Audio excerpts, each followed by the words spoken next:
All right, that's done. Little pile there. It may seem a little ridiculous to do such a small pile of wood on a bitter cold day like today, but that cleans up that area that I was working on.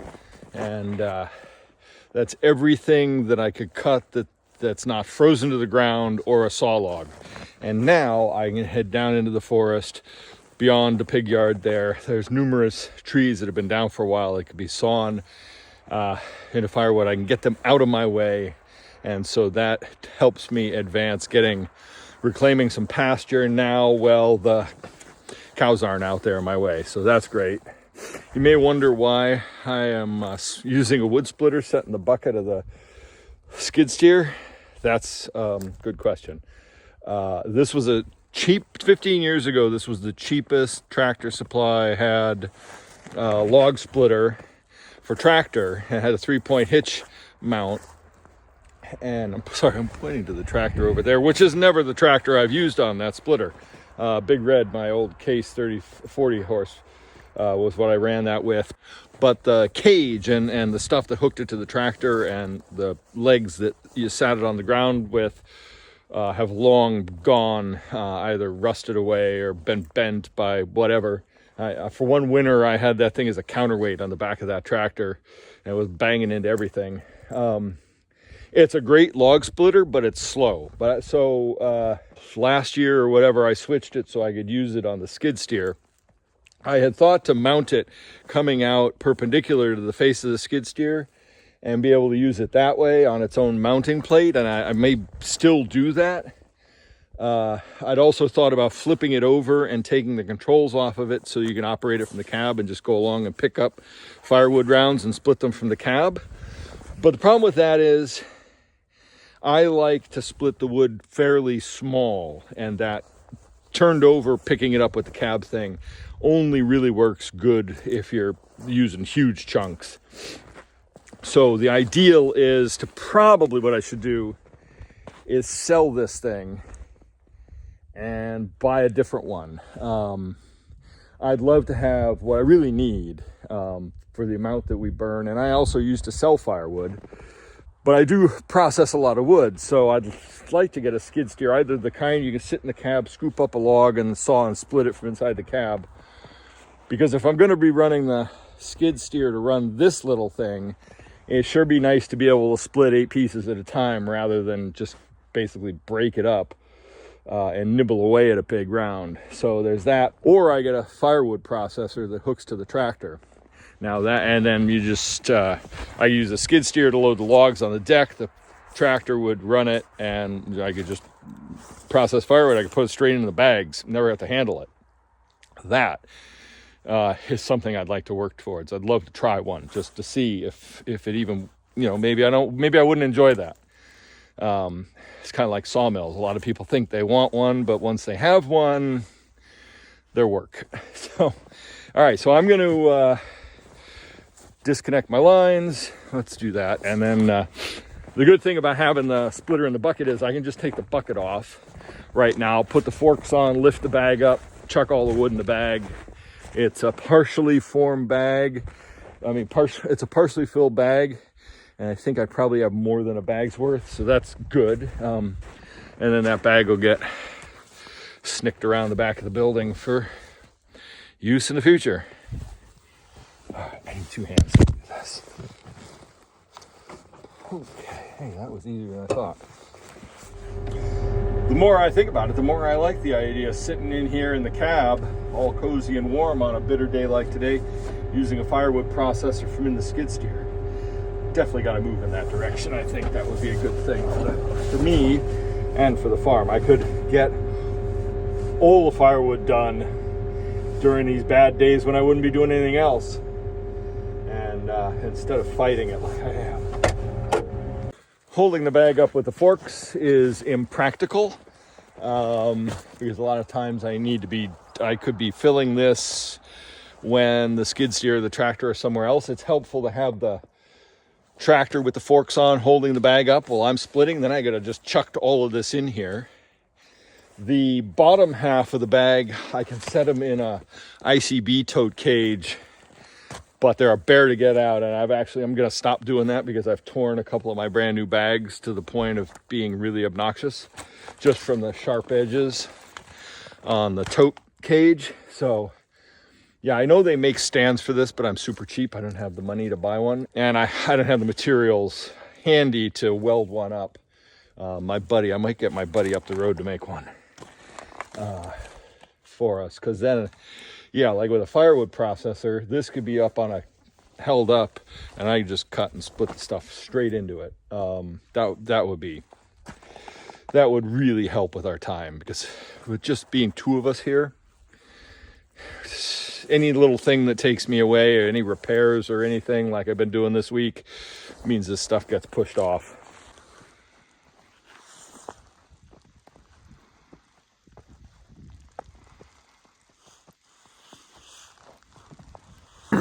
Another day, another morning, another 5 inches of snow. Death by 1,000 cuts, I think, this winter.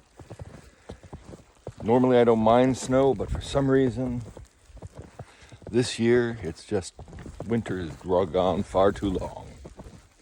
One of the first things we do when we got a heavy snow like this is check the fences, especially these temporary fences down here in the pig yard, because the snow weighs down the fences and the pigs love to get out. I'm just walking the fences in the pig yard to make sure that they're free of snow and they're not weighted down, and then I'm going to check their voltage to make sure they're hot. The last thing I want to do on a day like today is be chasing the pigs around. So I got to plow the driveway first thing, because we're expecting the temperature to warm up and for it to rain. So we've got a foot of snow on the ground, not from this storm, but from all the storms this week. And so now I don't want it to be a slushy, icy mess. We've got deliveries going out today, shipments going out today, so we've got to make sure that it's clear and safe and easy for the UPS driver to get in here. I had just raised all these fence strainers the other day with you, and good thing I did, because this fence would have been completely buried. The net fencing is not hot. It's just sheep netting that we've got around the other fence, because we did have a couple of the piglets getting out and getting into here, but it appears to have stopped. So, but at least it's here. It doesn't need to be hot or clear of snow at this point. I do want to check all right, 3.9 on the bottom. That's perfect. Well, the driveway is clear anyway. It's warming up nicely. Got good melt going. It's supposed to turn over to rain later, so that's not going to be fun. Just got to put the car back because I moved it out of the way to plow where the car was. Absolutely beautiful out. We're supposed to get the materials delivered on Wednesday. It's Monday today. Supposed to get the metal roofing delivered on Wednesday, but I don't know where I'm going to put it. And I got to coordinate with the roofer to find out when he's going to come and do the job. Now that we got all this snow, that just delays everything, I'm sure. We've been waiting for months to get the roof done. So, let's get this car moved. It's taking us about 2 hours to dig out between checking fences. I took care of the livestock. We've orders, 40 orders are going out today. Getting the calf some water. I know I complain about the snow a lot, or seem to on these videos, but I really love it. I mean, I like winter. I like the beauty and the magicalness of the snow after, and the fact that it gets sunny right after a snowstorm. It's fabulous. It's just that in the last few years, as hard as it's been, it's just an added thing. And we haven't had that much snow, although Allison did remind me today that typically about the 2nd of February, we have for the last 7 years, some form of snowstorm. And it's just I am so done with this winter. I want it to be spring. However, I will say this, we always call snow poor man's fertilizer because it captures atmospheric nitrogen and brings it down on the ground and is released into the ground as the snow melts.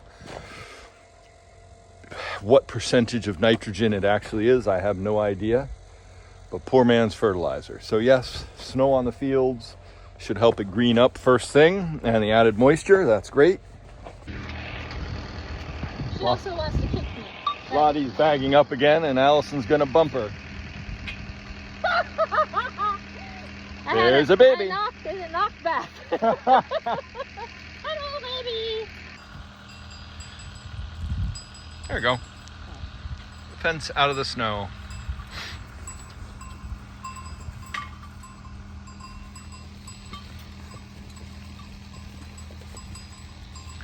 Did we see where that one eagle went? I think it's gone. Oh, that's the phone was. Yeah, it had been right there. Hi, Lana loves. Hello, cowses.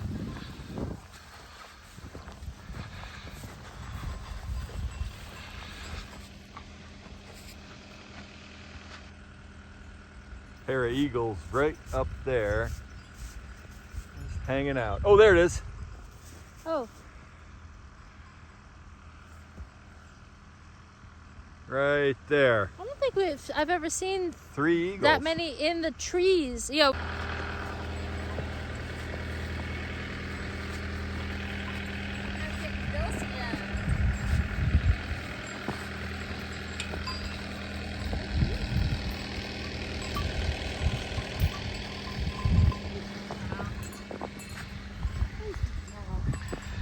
Alpine jerseys.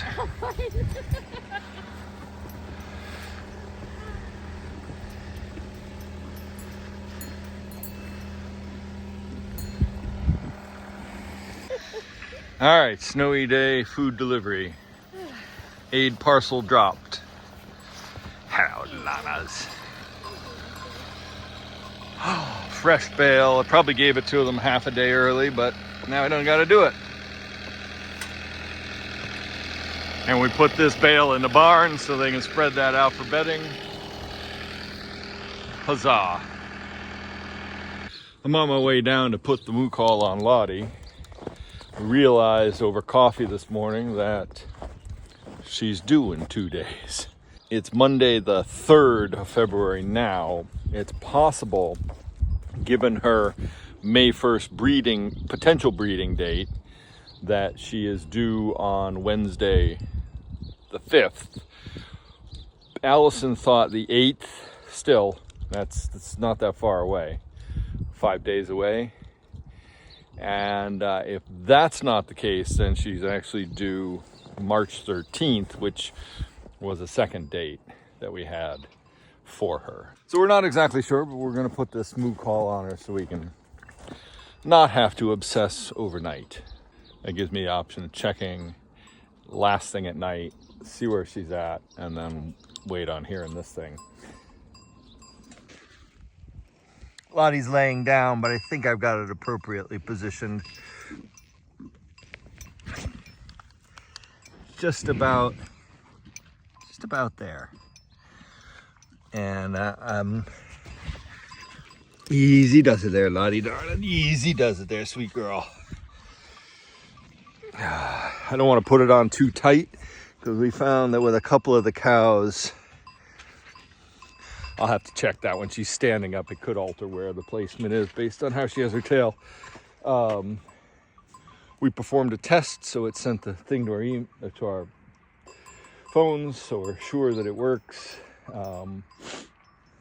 It worked last year about 50%, 60% of the time for us. I gotta go back and look. I gotta put out that video too. Mabel is licking it. Last thing we want to do is especially in the coming week, we've got it's mild and nice today after that snow, just about the freezing mark, but this week we've got single-digit temperatures overnight, winds I think Wednesday night into Thursday, we're going to have a sloppy mix of rain, freezing temperatures, and then snow. And that's the last thing we want in a winter calving. We have the pen for the calf in the barn. I've got to put together a little calf hut, and I got to finish getting ready the birthing pen. And then if we do have the option, and it looks like she's definitely going to calve, we'll throw her in the pen rather than try and come out here and fight this. Because it is winter, and hypothermia and calves being born at these temperatures is an issue, and because we're cognizant of the open nature of our barn, and not having yet a place inside where it's a little bit more sheltered, we put together a kit. Basically, it involves a couple of towels for drying the calf off, the bottle to put the colostrum in, the tube of electrolyte mix that we give the cows to help prevent scours and give it a boost of energy just after it's born, after it's had its colostrum. We tube of what is it called? Calpomag. It's called calcium, potassium, magnesium to give the cow after she freshens and starts producing milk. The first time we have her in the parlor, we give her a tube of that. And so we sort of put all that in a kit, in a bag, a couple of towels to dry the calf off, like I said, a calf coat, and get that all gathered together. I spent the morning just finding all the little elements. I mean, the towels are in one place, the coats are in another, the bottle and the brand new nipples that we bought for the bottles, they just arrived. So we put a brand new nipple on a bottle, got that in the kit. So anyway, when we come down here, find we're having a calf, we just grab that bag, bring it into the barn. We will have to, at this temperature, make sure that the iodine bottle is accessible to dip the calf's navel in. That in the summer when it's outside, it's not such a big issue. The cow can lick the calf clean. It's warm and sunny usually. We can find the calf and deal with it. But for winter, we got a kit. So this bale is one from the marsh that I knew was not going to be any good. I'd left some first cut on the ground in windrows. It was too ropey and wet and kept binding and clogging the baler, so I just left it there. I should have come back and spread it around, but it's the marsh, and so I didn't. And anytime the marsh gets wet, it can get too wet. Fortunately, I was able to go and get a second cut. Now, in the sections that I cleared off from first cut, the grass, the silage that made has been great. But in those areas where there was still some duff, old grass, it made these. It smells okay. It smells like silage, but I just know there's so much dead matter in here, so much duff, dry matter, that it's not going to be as nutritious as if a mouthful of this is about, a quarter of the nutrition as a mouthful of the regular silage. But what it's good for, because it's chopped, it makes excellent bedding. So I've just bedded the birthing pen with it. I didn't decide to put Lottie in here. Lottie came up to get a drink and stood here until I opened the gate and she walked in. Does that mean she's going to give birth, or does she just want a cozy place inside? She's the queen. She's the herd boss. She gets to decide. So we're going to leave her in here. I'll probably just leave her in here until for a week, or until she gives birth. Now this bale being out here, I'll just let the cows spread it out. It sat outside and got rained on last night, unfortunately, so it's frozen pretty solid, but by tonight, with them rubbing and itching on it and stuff, it'll break apart more. They got the outer layers off. And then we'll use it to fill in the gaps and spread out for bedding here in the barn and for the birthing pen.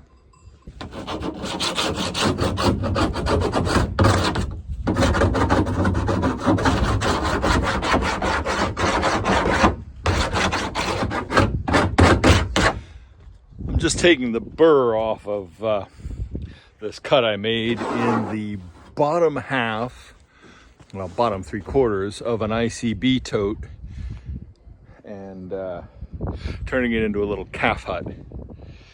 The top half got removed so it could be used as a bin.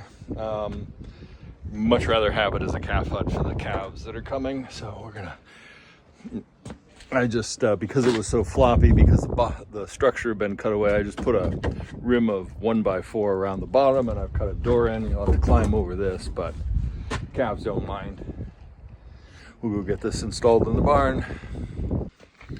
Oh yeah, I'm using, I don't know if you can see this, it's a half round file, but it's called a 4-way. It's got a rasp on one half, flat rasp, and a flat mill file, and a half round rasp, and a half round mill file. On the other side, they're really handy for shaping wood, axe handles, all kinds of stuff around the farm. All right, there's the calf hut in the barn, and I like it nicer. It'd be a little cozier for a single calf. 2 calves can fit in there when they're small. I like it a little bit better because it's not as big as those Quonset huts that we were using last time. And this year, because we still have the 6 older heifers out, they're using those Quonset huts, and the other 3 are down in the pig yard. So really did need to make this. Once we get through the births that have to take place in the barn, and we can expand like we did last year out into the bigger pen. And I was considering I might try and give the calves this whole space this year. Make it easier on me. With, what do we have, 6? I think we had 6 calves in that pen last year with the Quonset hut, and it was wild. They were just bouncing all over the place. I threw some marsh grass in the pen. I'll spread it out later and bed the hut with it. That way if baby decides to try and nibble on something, it's straw-like instead of wood chip.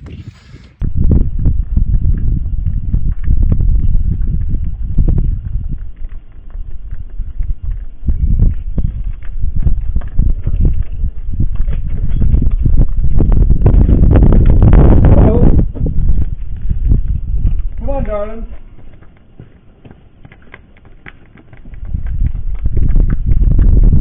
Come on, sit back.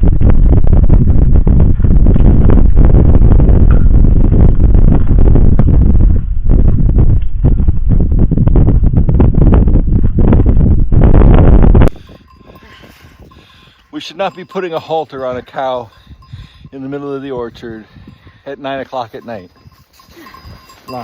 Cow's decided to easy does it, Lana. You want to take the lead route? No, I got her. Okay. Well, I was gonna... Easy does it, Lana. Can I shut this gate? You shut the gate, it's fine. Easy, Lana. Hey. Come on. Come on. So we're just bringing them back through the... Hey. Come on.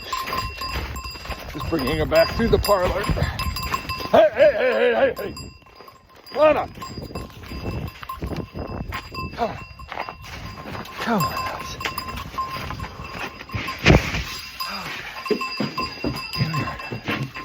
All right.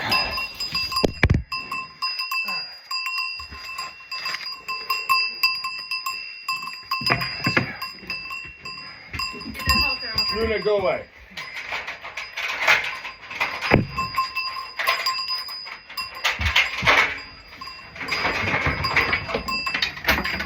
Get.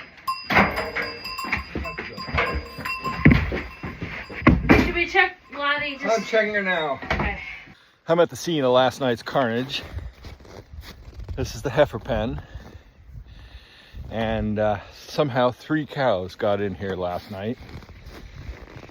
Dulcie, Lana, and who was the first one? Oh, Trixie. Yeah, so we had to take down the fence separating this pen and walk them through the orchard gate. Don't know why the cows were in the dooryard. I caught Luna and Nettle up there, found Libby down here. all but 2 or 3, well, Lottie's in her pen, so it was really just 3 of the other cows that had gotten out, that had remained in.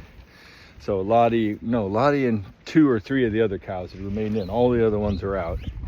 The gate was broken. Now we don't have permanent fencing in this area because it's all still under development. So we just use a hot single poly wire to keep the cows where they should be, and 99% of the time it's fine. But something drove them through that wire gate and up in here. I found half of the fence wire plus the gate handle up here on the way of the cows. So either something came up through the cow yard and swooped them, or someone got it caught on their tail and got zapped and ran away with it. I don't know what happened.